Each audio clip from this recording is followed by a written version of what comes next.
Hello everyone, welcome to another PlayStation 5 tutorial video. Now in this tutorial video, I will show you how to fix PlayStation 5 error code E2 and then 50. So if you have this error code, it's most likely an internet error code. So as you can see, the easiest ways to avoid this error code is by disconnecting your PlayStation 5 from the internet before installing a new game from your disk. Now this prevents any updates from interfering with the installation of the game, because if they interfere, then you're getting this particular error code. So if you tried installing your game before and have had the E2 error code message, then try this. So highlight the relevant game on your PlayStation 5 home screen, press the options button and try to uninstall the game and confirm this decision. From there, go to the settings menu, and then what you want to do is you go to network and setting and connect to the internet and go offline.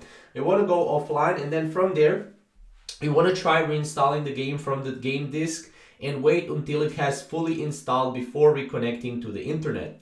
Now from there, once you have reconnected to the internet, by returning to your settings menu, you can select the relevant game from your home screen and press options to check for the update to download any patches for that particular game.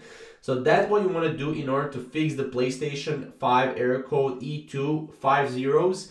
This is a very common error code, and as you can see, this error code usually indicates that your console has failed to install your game properly. So this is what you want to do in order to basically go and fix it. Again, if this helped you out, make sure to comment down below so that other people that are watching this video know this, and we'll see you in the next video, and thank you guys for watching.